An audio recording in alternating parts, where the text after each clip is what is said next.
हाँ जी, नमस्कार भी सभी को। कैसे हो सारे? तो उम्मीद है सब स्वस्थ होगे, मस्त होगे। तो आज हम बात करेंगे एक एग्जाम के बारे में, EMRS। आज की बात जो बात है वो इसी एग्जाम से रिलेटेड रहेगी और जो इस एग्जाम को दे चुके हैं उनसे रिलेटेड रहेगी। सबको पता है भी यह एग्जाम दो पारियों में होना या दो हिस्सों में होगा, टीयर 1 और टीयर 2। ठीक है, टीयर 1 जो था आपका वो आपका पूरा का पूरा ऑब्जेक्टिव में रहा, और आपका जो टीयर 2 होगा वो ऑब्जेक्टिव प्लस सब्जेक्टिव होगा। भी ये सबको पता है। इतना तो हमारा टीयर 1 का एग्जाम हो चुका है अभी, और अभी कल ही उसकी क्या हुआ है कि ऑफिशियल आंसर की जारी हुई है। तो बहुत सारे बच्चों को डाउट थे। भी पहले क्या डाउट था कि जब नोटिफिकेशन जारी हुआ था तब जो लैंग्वेज वाला पोर्शन था हमारा, कि हमारी हिंदी लैंग्वेज, इंग्लिश लैंग्वेज और हमारी रीजनल लैंग्वेज, नोटिफिकेशन में साफ साफ लिखा हुआ था कि आपको तीनों को मिला के 12 नंबर लेने हैं। पीजीटी वालों के टीजीटी वालों के लेते 12, जैसे 10 नंबर आपके इंग्लिश, 10 नंबर आपके हिंदी या इंग्लिश अदर जो भी है, और 10 आपके रीजनल लैंग्वेज के थे।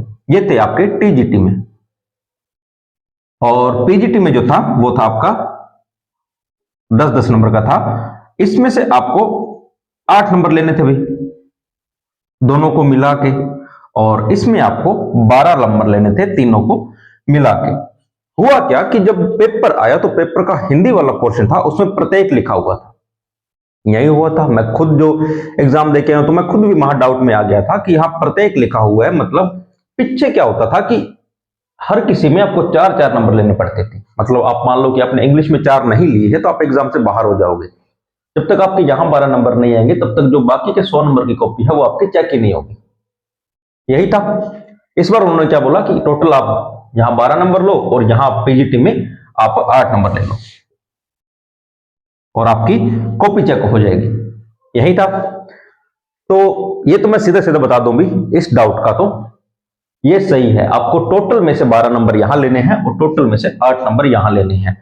एग्जाम में जो हिंदी में छपा गया था और इंग्लिश में छपा गया था, दोनों अलग अलग थे। अगर आप इंग्लिश वाला देखोगे तो उसमें सीधा सीधा लिखा हुआ है कि आपको मिलाकर इन तीनों में से मिलाकर आपको 12 नंबर लेने हैं, और यहां इन दोनों को मिलाकर 8 नंबर लेने हैं। अपने कभी एग्जाम देते रहे हो, आप भी, आप सभी बच्चे एग्जाम देते हो, तो आप एक चीज देखना, उसमें लिखा जाता है कि अगर कोई भी त्रुटि होती है, कोई भी गलती होती है, तो जो अंग्रेजी में लिखा गया है, इंग्लिश में लिखा गया है, वही मान्य होगा, ना कि हिंदी वाला। तो ध्यान रहे, इंग्लिश वाला मान्य होगा। और ये बाद की बात है, हम अगर पहले नोटिफिकेशन में जाएं तो साफ साफ लिखा हुआ था कि तीनों को मिला के हमें यहाँ 12 और यहाँ 8 नंबर लेने हैं, जिससे कि हमारा एग्जाम पास होगा। यहां पास हो गए। अब चलते हैं हम अपने बाकी के 100 नंबर के पेपर पर। तो पहले क्या था कि कोई अपनी आंसर की दे रहा है, कोई कोचिंग वाला अपनी आंसर की दे रहा है, और लगभग सही भी होते हैं भी। अगर हम 3-4 क्वेश्चन को निकाल दें तो लगभग सारे सही ही बताते हैं। फिर भी क्या होता है, बच्चों के मन में एक डाउट रहता है कि पता नहीं ये सही बता रहे होंगे या नहीं। मेरे खुद के मन में बहुत डाउट था कि पता नहीं कौन से कोचिंग वालों का सही है, कौन से वालों का गलत है। ये बताया जा रहा था अभी। ठीक है, पर अब कल जो क्या है कि ऑफिशियल आंसर की आपकी जारी हो चुकी है। अब आपको पता चल चुका है कि हाँ ये ऑफिशियल है, यहां से हमारा सही हो रहा है। तो आप सभी चेक करना, आराम से शांत मन से चेक करो, हड़बड़ी नहीं। कई बार हड़बड़ी में बच्चे गलत चेक कर लेते हैं। ठीक है, आपको उसमें आपकी ओएमआर शीट मिल जाएगी, वहां से आप ओएमआर शीट डाउनलोड करो और आपका ओएमआर शीट का जो सीरियल नंबर होगा, D1 D2 D3 जो भी होगा, आप वहां से उसको मिलान करो अपने आंसर की से, और वहां आप उसको चेक कर सकते हो अच्छे से। ठीक है, चेक करो कितने आ रहे हैं। अब बात आई मेरिट की। बहुत सारे बच्चों का सवाल होता है कि सर कितनी मेरिट जाएगी कि हम आगे मेंस की तैयारी या टीयर 2 की तैयारी करें। देखो मेरा मानना है, अगर आप ईमानदारी से तैयारी कर रहे हो और आपके 50 प्लस नंबर आ रहे हैं, तो मेरे हिसाब से आपको टायर 2 की तैयारी करनी चाहिए। अब मैं अगर आपको वैसे बताऊं तो जर्नल की कट ऑफ का जो आइडिया है वो 60 to 65 का लगा रहे हैं। ठीक है, उसके बाद आपका ओबीसी जो है वही आप लगा लो भी, ये 58 या 62, हम 58 कर लेते हैं, अभी ज्यादा नहीं करेंगे, 58 to 62 कर सकते हो। और SC जो ST है उसका आप 52, 55 या 58 कर सकते हो। ये आपकी सामान्य कट ऑफ है। पर मेरा मानना है कि अगर आप यहां से भी ऊपर जा रहे हो ना 55 से भी, तो आपको एग्जाम की तैयारी करनी चाहिए भी, टायर 2। क्यों?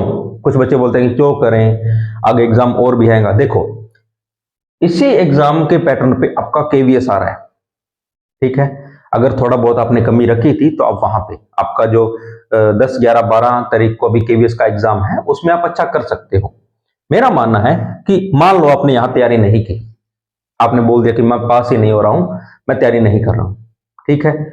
आपका लगभग मान लो 15 से 20 जैन के बीच में इसका रिजल्ट आ जाएगा भैया, 15 से 20 जनवरी के बीच में।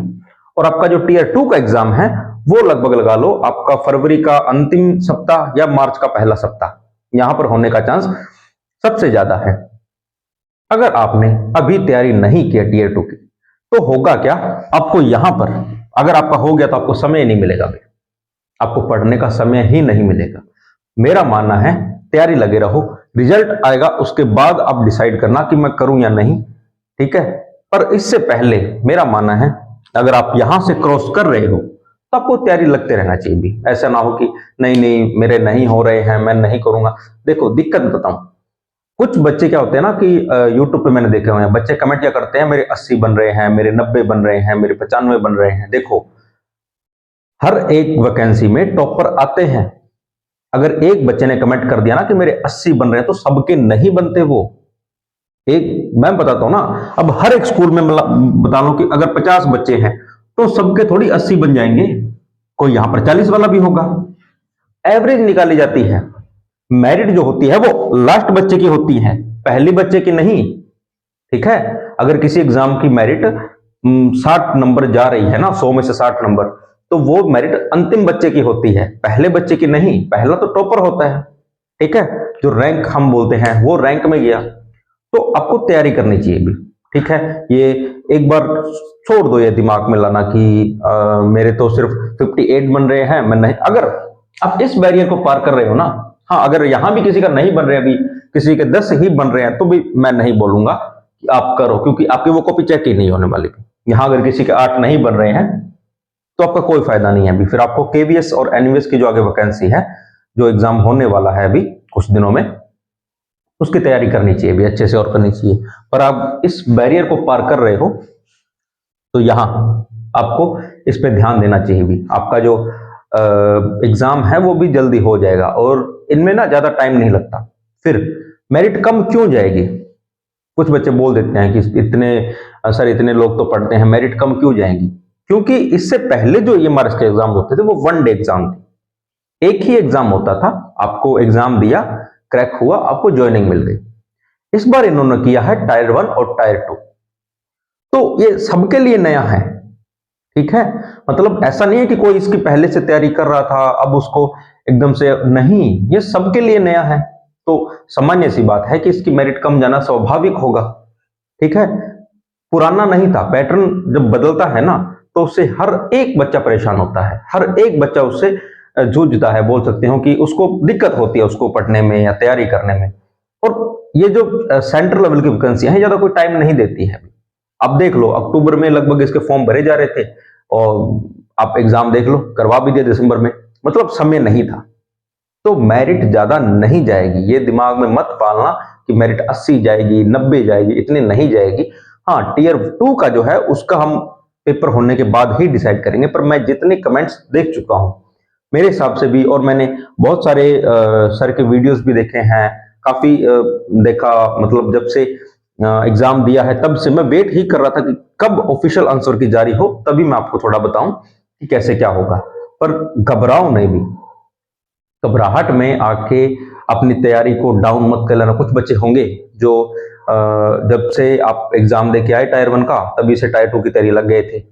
पर होता क्या है ना कि जब आप किसी एग्जाम की अच्छे से तैयारी करके आते हो, आपका एग्जाम भी अच्छा होता है, तो फिर आप आके यूट्यूब पे ढूंढते हो, कोई वीडियो ढूंढते हो कि कैसे होगा क्या होगा। मैंने देखा है लगभग 10 दिन तक तो बच्चे यही कंफ्यूज थे, सर मेरे इंग्लिश में मैंने किए नहीं है तो मैं पास हो जाऊंगा क्या, सर मैंने हिंदी में नहीं किए हैं तो मैं पास हो जाऊंगा क्या, सर मेरे इंग्लिश।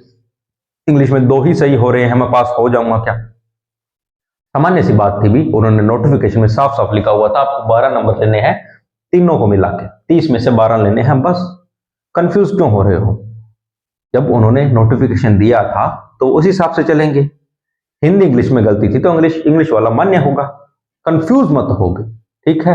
और जो यूट्यूब पे घूमते हैं ना बच्चे, मेरे 80 बन रहे हैं, मेरे 85 बन रहे हैं, वो आपको गुमराह करने के लिए होते हैं। गुमराह नहीं होना है, चुपचाप अपनी तैयारी से जुड़े रहना है, ठीक है। और फिर मैं बोल रहा हूं, आपका जहां से आप पार कर रहे हो 55+ आप जा रहे हो, तो सामान्य सी बात मैं ये बोल रहा हूं, आप जनरल के लिए, अगर आप SC ST से बिलोंग करते हो तो आप अगर 50 ऊपर भी जा रहे हो, 50 से ऊपर भी जा रहे हो, तो आप अपने टायर 2 की तैयारी अच्छे से रखिए। टायर 2 आपका ऑब्जेक्टिव भी होगा और सब्जेक्टिव भी होगा। ऑब्जेक्टिव आपका लगभग 40 नंबर का आएगा भी, और सब्जेक्टिव आपका कितना होगा भी? ऑब्जेक्टिव और सब्जेक्टिव लगभग 60 नंबर का आएगा, जिसमें 15 क्वेश्चन आएंगे 4-4 नंबर के भी, ठीक है। तो कितना होगा भी? 60 हो जाएगा। इसकी तैयारी आपको करनी है, ये तो सभी कर लेंगे, ये कर लेंगे। यहां मुश्किल आएगी क्योंकि टीचिंग प्रोफेशन में शायद आज से पहले रिटन एग्जाम नहीं हुआ, तो सबके लिए ही नया है। जो पहली बार ये एग्जाम देगा उसके लिए भी नया है, जो 5वीं बार देगा उसके लिए भी नया है, ठीक है। हम फैक्ट पढ़ लेते हैं कि 1857 की रेवोल्यूशन कब हुई थी, हम सीधे सीधे फैक्ट पढ़ लेंगे, अब हुई थी जी, कहां से? मेरठ से हुई थी जी। पर क्यों हुई थी, क्या परिणाम थे, क्या हुआ था, ठीक है, ये पढ़ना मुश्किल होता है। हिंदी वालों के लिए पढ़ना आसान है कि